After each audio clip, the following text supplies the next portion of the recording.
हार गया तो कुछ घोषणा करने जा रहे हैं। छत्तीसगढ़ में कांग्रेस की सरकार है। कांग्रेस की सरकार ने इस समस्या को सुलझा दिया है। ये छत्तीसगढ़ में सबसे बड़ी समस्या थी। क्या किया सरकार ने?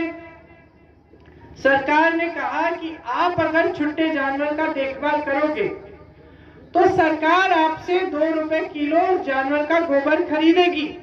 अब हंसो आप कि गोबर खरीद के भैया सरकार क्या करेगी, लेकिन सुनिए, सरकार ने गोबर खरीद के स्वयं सहायता समूह में महिलाएं जो काम करती है ना उनको दिया, उससे खाद बनवाई और फिर वो खाद उन समूह से खरीदी तो महिला का फायदा हुआ। उस खाद से उस गोबर से गोबर गैस बनाई, गोबर का इस्तेमाल हुआ, जनता का फायदा हुआ। इससे क्या हुआ? जनता ने उन जानवरों का देखभाल करना शुरू किया क्योंकि उन जानवरों से कमाई हो रही थी जनता की। 2 रुपए किलो गोबर मिल रही थी सरकार को और जनता को 2 रुपए मिल रहा था हर किलो के लिए। समस्या सुलझ गई, उसका समाधान निकल गया। आज छत्तीसगढ़ में जाइए, कहीं छोटा जानवर नहीं दिख रहा है। अब आई आपकी उत्तर प्रदेश की भाजपा की बड़ी धार्मिक सरकार जो धर्म की बातें करती है आपके सामने। क्या किया इन्होंने? गौशालाएं बना दी। गौशालाओं में गाय को धर दिया, चारा नहीं दिया, पानी नहीं दिया। तमाम गौशालाओं में तो छत भी नहीं है। वीडियो देखे हमने पिछले साल, कितने सारे निकले थे। गाय मर रही है, पानी नहीं है, चारा नहीं है।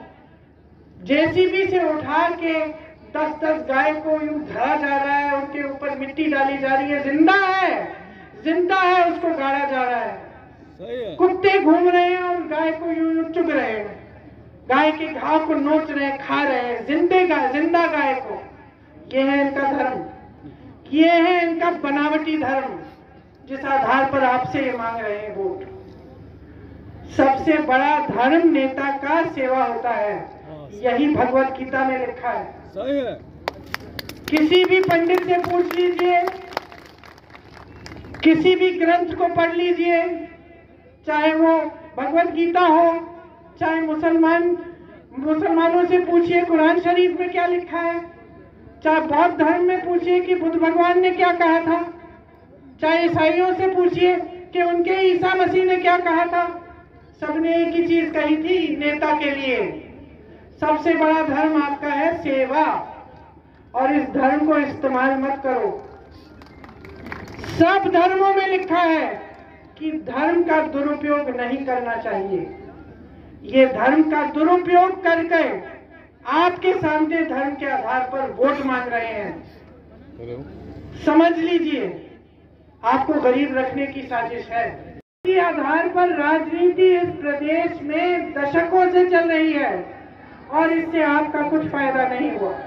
अगर आपका फायदा होना था तो देश का सबसे बड़ा प्रदेश, सबसे ज्यादा नौजवान इस प्रदेश में, सबसे ज्यादा हुनर इस प्रदेश में, तो ये देश का सबसे बड़ा, सबसे योग्य प्रदेश आगे क्यों नहीं बढ़ा?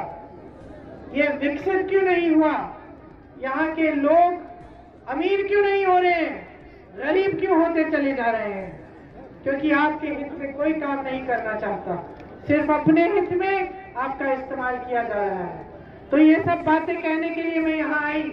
अब चुनाव है, सोच समझ के ये वोट डालिए, इसको व्यर्थ मत करिए। ये वोट आपके पक्ष में जाना चाहिए, आपके पक्ष में। जो नेता, जो पार्टी आपके लिए खड़ी होती है, जो आपके संघर्ष में शामिल होती है, जो आपकी समस्याओं को समझती है, ये कि नहीं कहती कि 5 साल बाद आज संज्ञान में आ गया, उस राजनीतिक पार्टी को आप आगे बढ़ाओ ताकि आपका विकास हो, आपके बच्चों के लिए, उनके भविष्यों के लिए मेहनत हो, काम हो। आप मेहनत से बच्चों को बड़ा करते हो, खेती में काम करते हो, अपनी दुकानों में काम करते हो, मजदूरी करते हो, किस लिए?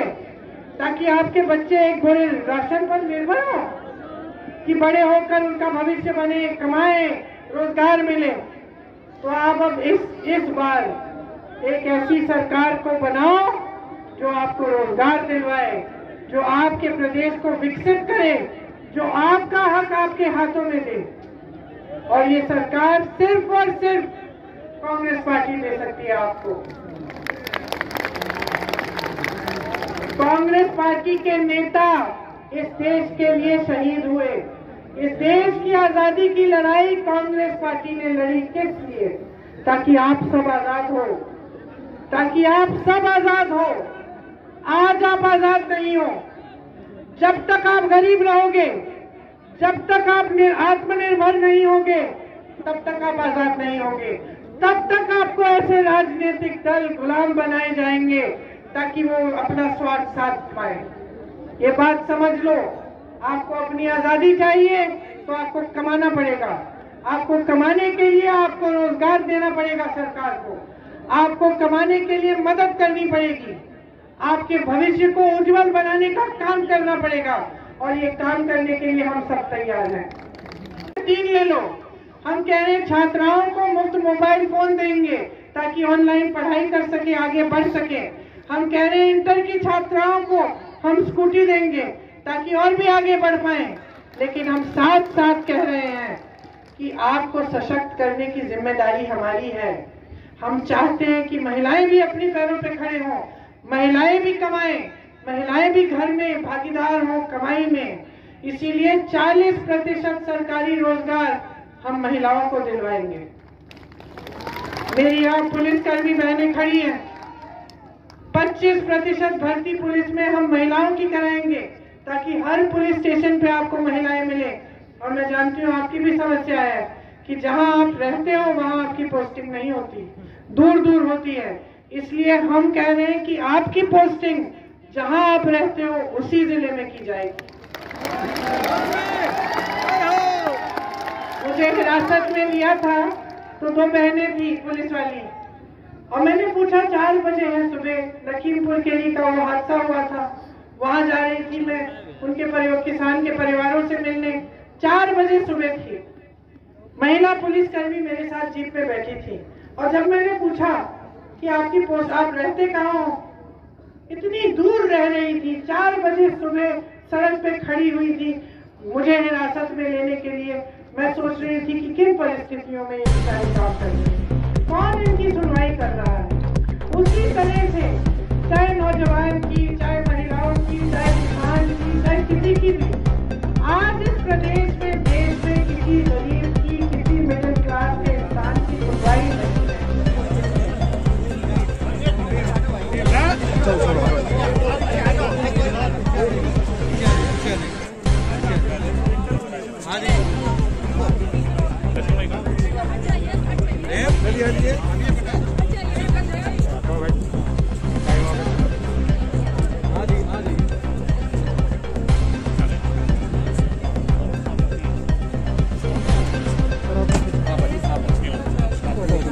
हो गया बात